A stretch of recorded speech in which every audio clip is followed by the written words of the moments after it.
Yeah, go ahead. Go ahead.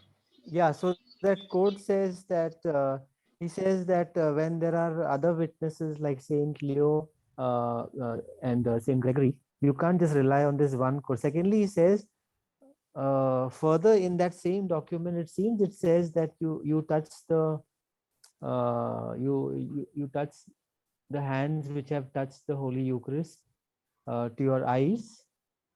And 1 minute, I'll just. Frankie, can you share this link on WhatsApp? Or Yeah, I'll share the link.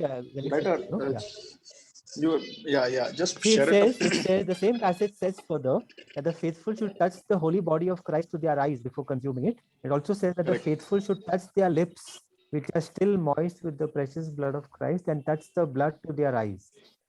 So I'm feeling this document definitely maybe a little disputed. Even Saint Cyril, whether it's completely from Saint Cyril or what, also maybe a question mark. Okay, so definitely not. So again, they are quoting only half of that passage. They are not quoting the remainder of the passage. So they are clearly uncomfortable with the thing of touching the host to the eyes and touching your fingers to your lips and then blessing yourself. So and the document itself seems to be disputed. So those are the arguments against this. You share it on the WhatsApp forum. Yeah, we'll share it on this. Huh? Yeah. Let everybody, and just write a little write up on it or whatever below, so that people, Yeah, I'll share it with I'll share with a small introduction. I'll share it with a small introduction. It catches all the people's eye, Otherwise, people just don't bother to go into this site also. Whatever. Anyway, Justin, go ahead for the next question. Yeah. I think the last one is fourth or fifth. There are 5. So how many we finished? 3 we have finished. The fourth one is the fourth one? So let's say in a large parish, there are more than 5,000 people, and especially during Christmas, Easter masses and all that. And there are 5 priests. So per priest, let's say there are 1,000 people. So how will they handle? I mean, in such a big crowd, so you would need extraordinary ministers. Right? So what do you have to say about that? And how before Vatican II, how was it like?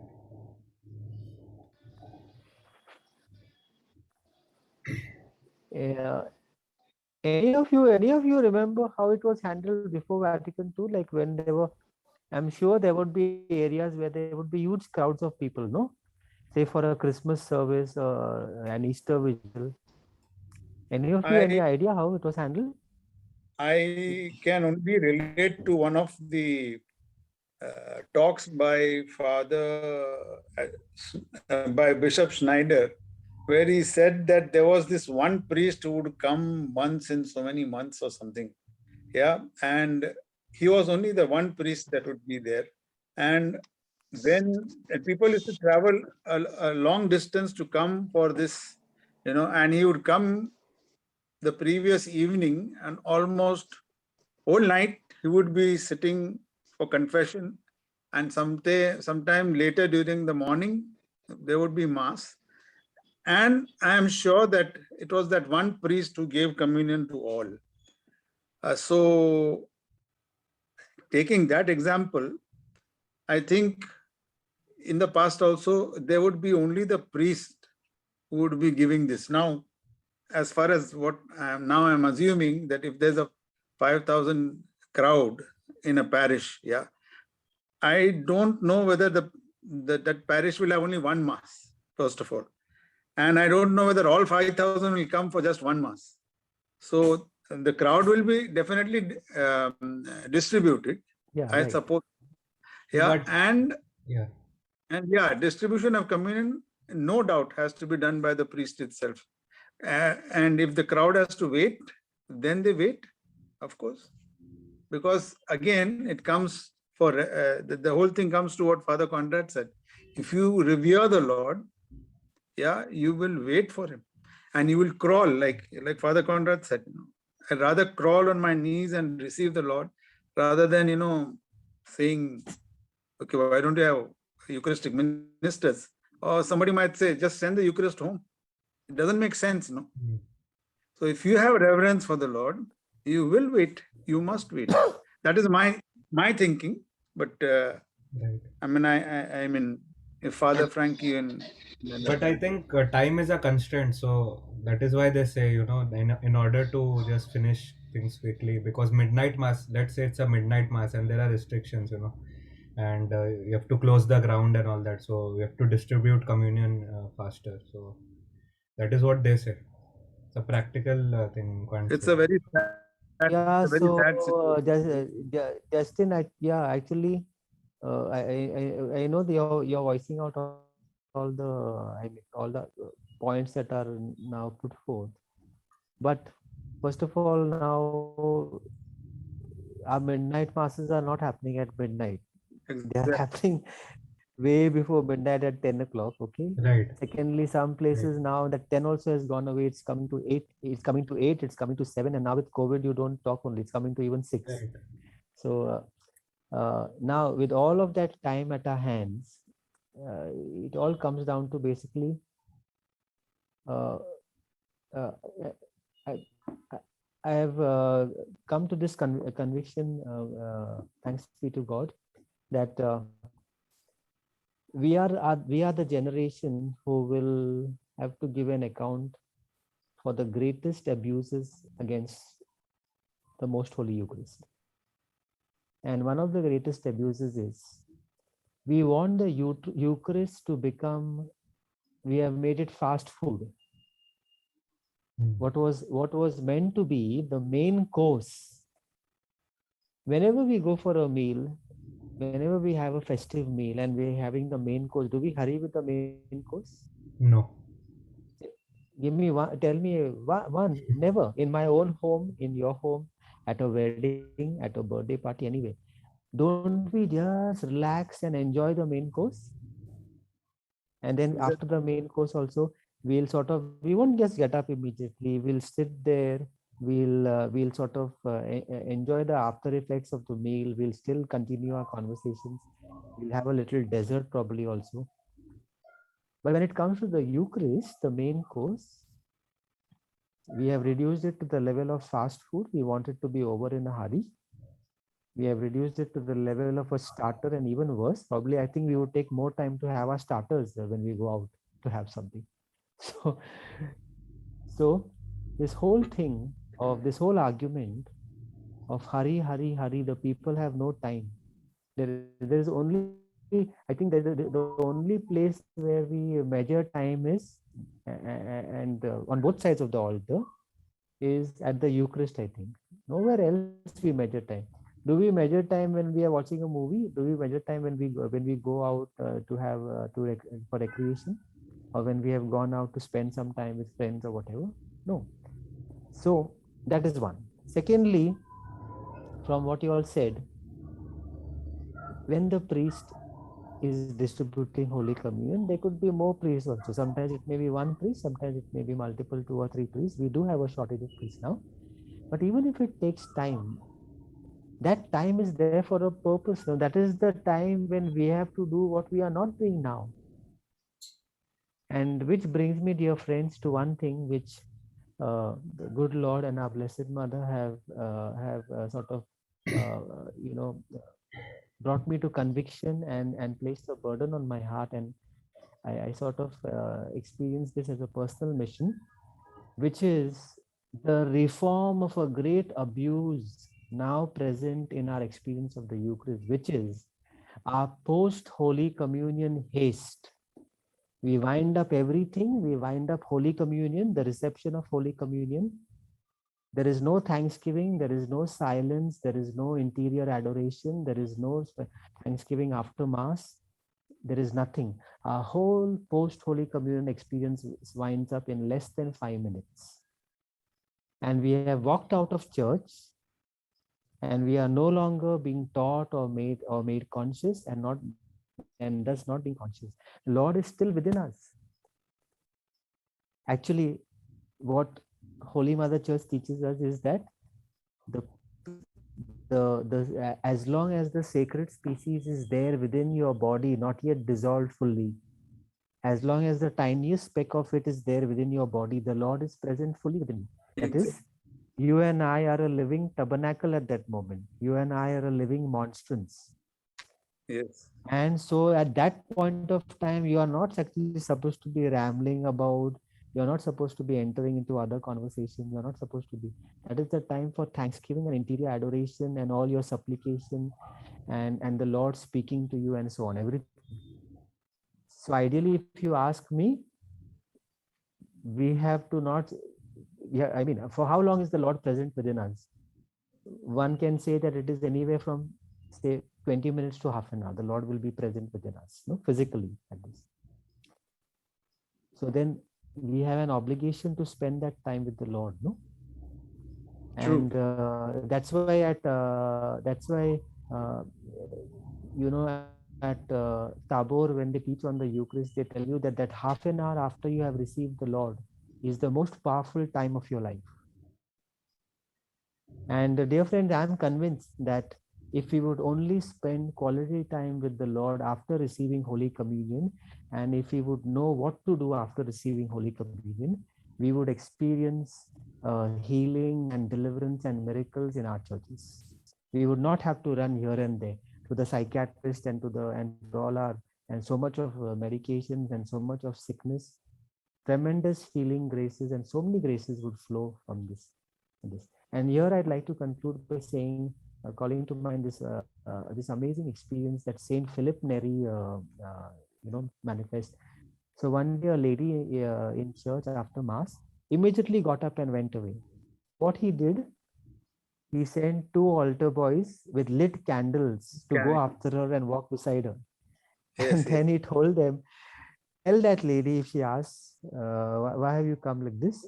Say, Father said, the Lord is still present within you. That's why he has sent us with lit candles. And that was lesson enough. I think that must have been lesson enough. I think. So, yes. so dear friends, so the whole thing is, we have created all unnecessary complications and questions and abuses. True. If we only go back to the proper praxis and the reverence, these all things will fall into place. So there is no question. So if a priest is taking time, okay, what? Holy Communion will take how much time? 15 minutes? You make your thanksgiving and adoration in that time, which you have to anyways. But dear friends, that is the whole tragedy. Yeah, that is the whole tragedy of the matter is the changing in the theology of the Mass as well as the rite of the Mass. Exactly. And the whole experience of the new Mass, which is just, it's like rust. No, you can't then expect more. No, you can't expect more. That is how it. Yes. So, It's Father, very like, sad. so you all use Eucharistic prayer too, right, for the Mass? Yeah, Justin, we are forced to use Eucharistic prayer too. Yeah, what are the options? Where can you, as it is, you get budge out for taking an hour for Mass. If you go to Justin, actually you raised a very important point. See, friends, I'll share with you now, since I know you all well. It's a real agony today to celebrate Mass. Because what you're expected. Say if you preach well, no, if you take good time for preaching a good homily, then you're expected to rush to the other parts and finish Mass. Right. There are limits, like there are like trends. Okay, Sunday Mass has to get over in 50 minutes. You'll be told finish Mass soon. Sunday Mass has to get over in 50 minutes. Okay, maximum an hour you can take. There also, you'll get to hear things. Okay, weekday mass, the God forbid, you are expected to complete in half an hour. Okay, 20 even if minutes. you take 20 minutes. yeah, half an hour is also more. Take 40 minutes, so don't imagine 40-45 you take. Don't know what they will want to crucify you only, some of them. So the thing is, so what do we see in the end? Dear friends, you must have noticed, no? You will find some priests, because they are inspired by the Lord to preach well or teach well, meaning with substance and also with content and so on, which takes time. You can't Right. do justice to a homily actually in 10 minutes. No, we are told nowadays, preach a Sunday homily in 12 minutes. If you are actually preaching well, teaching well, and have content and substance and so on, you can't do justice in 12 minutes. Okay, if you're not, you don't have much to say, or you're not preparing yourself properly and so on, then it's a different story. But then what happens? You take, say, 15 minutes for a homily, then you're expected to rush with the other prayers. And Justin, Eucharistic prayer 1 is the unfortunate victim in all of this. You can hardly think of taking Eucharistic prayer 1 in these circumstances. Thankfully, my only experience of Eucharistic prayer 1 happened this year on Christmas night. Christmas night. Yeah, normally all the Felt priests happy. take Eucharistic prayer. Yeah, yeah. But So Eucharistic at prayer least on too, that night, yeah. What if you, Eucharistic Father prayer Frankie, too what if you was. take Eucharistic prayer 1, for example? Let's say Sunday Mass, you take it. So after Mass, I'll like, have to cut down. I'll have to cut down my homily drastically, Justin. okay. I'll have to cut down my homily drastically, because But whatever it may be, I have to finish mass in 1 hour. I won't be given more than an hour regularly.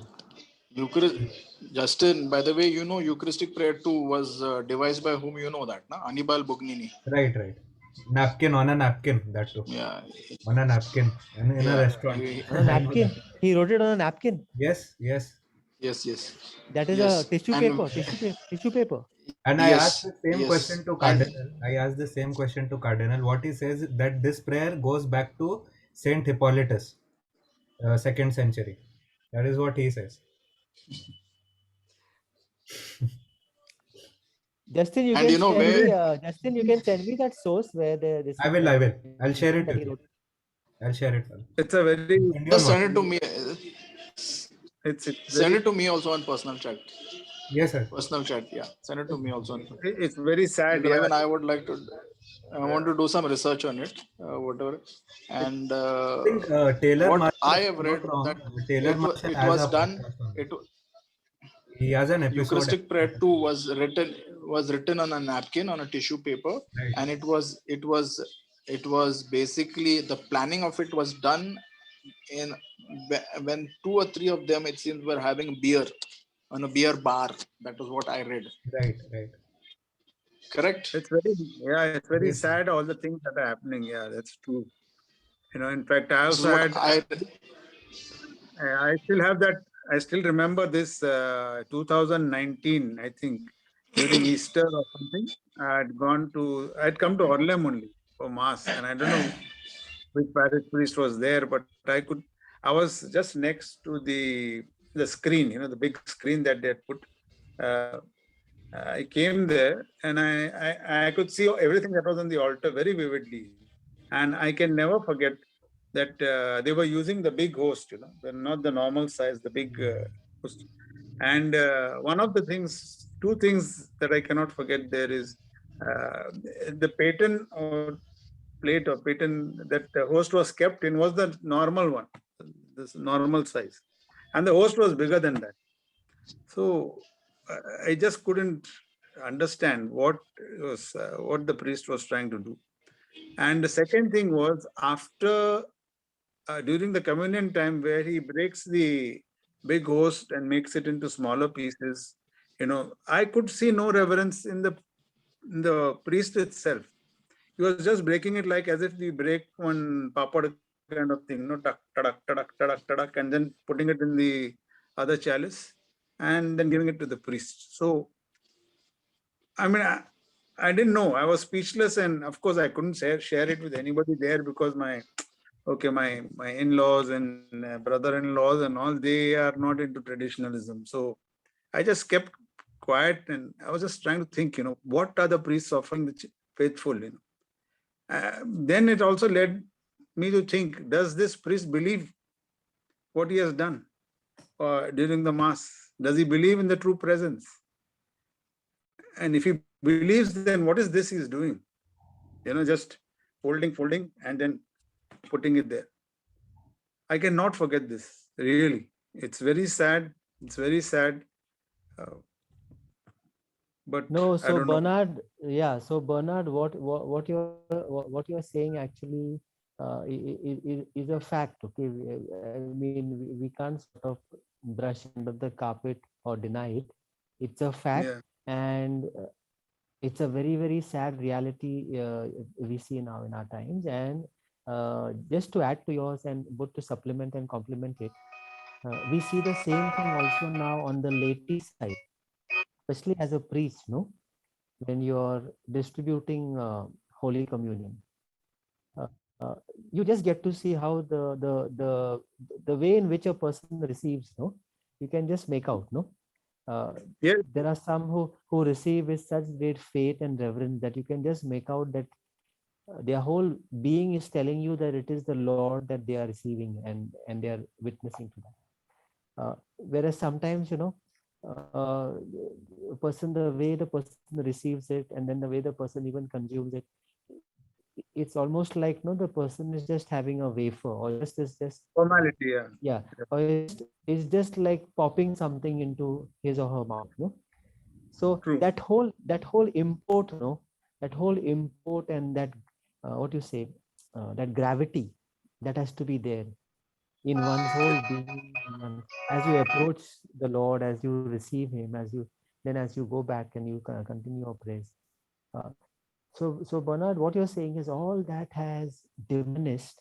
So what I would say is, I wouldn't say that many don't have that faith in the real presence, but what has happened is the lack of teaching on the real presence, the lack of explaining of certain things that as it was done in earlier times, especially the scholastic understanding, no, how the Yeah. body and blood, what is transubstantiation, how it's the body and blood, soul and divinity. One very sad thing is, because of emphasizing the meal aspect and the communal aspect, for everybody the experience has become, this is just a morsel, this is just a morsel, this is like a spiritual meal, we are taking a Exactly. morsel. The It sacrifice is, is not mentioned, but the meal is mentioned. Yeah. yes, so it's become a morsel, whereas what has to be the experience from sacrifice? The experience has to be presence. You are receiving the person of Christ. You are not just Yes. receiving a small morsel of a spiritual meal. You are receiving God Himself. Exactly. You know, That's so that is the whole experience has changed. It's become so diminished, dear friends. And secondly, the other thing is, uh, uh, the morsel thing, and then the whole thing is, uh, they believe it is the real presence of Christ, but they are not conscious, or they have not been taught, how do I respond to this real presence of Christ? Meaning, so many experiences which are now diminished, no, even in our vocabulary in the church, no, things like, say, adoration, genuflection, worship. So what is the common experience? A person just puts the host in his mouth, swallows it, goes back to his place, and he will make a little sign of the cross for a few moments, maybe for few seconds, half a minute, maybe. Uh, Close his eyes or pray something and sit, and the whole consciousness and then is taken away from that, because the person is not knowing what he or she has to do with Christ, how to respond. What is the continuing adoration that has to be there, or the thanksgiving, or the supplication, or the offering of Holy Communion? And where all this has diminished is, I see two primary reasons, dear friends. One is the whole diminished rite that came. The new order is a diminished rite. As I've said before, I liken it to a tree which was shaken up. The Tridentine rite, like, was a tree full of leaves and fruit and flowers. It was shaken up. All the leaves, flowers, and fruit, it was stripped bare, and only the branches, that too many branches, were cut off. Only the minimal branches were kept. That is the new order that was given to us of the Mass. From that came a diminished experience of the Eucharist, because the praying became so less. Secondly, rather before that, the whole theology was changed. and diminished from sacrifice to mainly meal and a communal celebration. The whole thing of celebration is another great tragedy of things, because you see, we are just in a celebratory mode when we come for mass. We want to have that, we want to have that wide sort of smile on our faces. We don't hesitate to laugh or this or that, because we are not conscious that we are at Calvary. We are in a celebration. And if you keep a serious face at mass, you'll be told that this fellow doesn't understand the new theology of the church. This fellow is coming to mass. He's a glum-faced Catholic. No? So that is the other thing. So the theology, then the whole diminished rite with the diminished prayers, with the lack of prayers, and finally the third equally important point, the lack of preaching and teaching and catechesis on the praying and experience of the Eucharist. That is we are not learning from, we are not hearing of the lives of the saints. From where will you learn reverence for the Eucharist if you don't go back to the apostles, the church fathers, the saints, the mystics, the doctors? If you don't see their experiences, from where are you going to learn what you have to do after receiving Holy Communion? How do you approach the Lord and so on? It is from their lives that we will learn. So these are the three prime factors I see for all the diminished experience and the abuses we see with respect to the Eucharist. Right. Bernard and Justin, you all should read this. Have you heard of Michael Davis? Right. Yes. Michael Davis, Liturgical Revolution. You should read those 3 books. In fact, the third book is a terrific book, Pope Paul VI, New Mass. They're thick volumes, the 3 volumes. You should read them. I have all the 3 volumes. Everything is explained, how the Mass, everything was totally right from. I think the first book was. I think the first liturgical volume was, I can't remember. The second one was Cranmer's Godly Order, and the third volume was Pope Paul VI, New Mass. So all the abuses, everything is given in that by Michael Davis. And I've read it. In fact, now I'm trying to read this. So I've read around 80 pages of Father Radicki, Vatican II. I don't know who was, somebody sent it, I think, in the group. Father Radicki. Which one? Father Radecki, about Vatican II, exposed. It's a 800 pages PDF document. On our, on our forum. I think it was sent on our forum. Somebody in the traditional group. I don't know whether, I don't recollect now from where, but I got it from there itself. You'll have to check the media, group media. I hope so. I hope so. It's not a sedevacantist. It's not a sedevacantist priest or anything. No. This, in fact, has a lot of research and this put into it, wherein they have described the Freemasonry that from France and even USA, how things happened, what happened, and each and every most of the, I'll forward it to you. Most of the people and the roles they played in the Vatican to make the changes, and what were the colleges they attended, and all those things are mentioned there. And I was also shocked to know Bishop Fulton Sheen. In the initial stages, he was very, very, he was a great orator, and his radio programs and TV programs went on for many years. But later on, somewhere in the middle, he happened to join this college, and then he started promoting modernist kind of things. And towards the end of his life, he again realized what he had done. So at the end of the paragraph written by this father, he says that may God have mercy on his soul for whatever he realized, But, so that is one thing I can talk about. But there are many, many other things that are described. I'll send you the thing on your personal chat. If you feel like it, you can. Okay. Yeah, you can just send it. Okay. Yeah. So you quite a lot, and I know what you're talking about. Why this has happened? Yeah. I've seen a lot of videos in Qatar. Yeah. Any more questions? Justin, go ahead with the last question. I think Father. Father Conrad tired, I think so. He just messaged me. I think he's gone over to us. He Yeah. left the He's becoming meeting. very toxic now. Oh, he's there. Yeah. No, he's come back. Just finish it off. Let's finish it off. Last question, and then we'll wind it up. Yeah, so how do we, as lay persons, convince a Eucharistic minister that what he or she is doing is wrong? Maybe they have the intention of helping the community, as you said, like Father Frankie. So how do we respond? Let's give Father Conrad. Let's give Father Conrad to answer on this. Father Yeah, Conrad. let Father Conrad speak. What's the question? Just repeat the question, Justin. Yeah. Again. Father Conrad, This how is- do we as lay This people, is the last question. Huh? right. So how do we as lay people convince a Eucharistic minister that whatever he or she is doing is wrong, and they should not be handling the Eucharist, and it should be that only the priest should handle the Eucharist, and they might have a good intention of serving the community and helping the church and volunteering for the church. So, and mostly if you ask them, they say that only, like, so how do you tell them, like, Whatever we have talked now today, you Hmm. can tell them now how do we put it?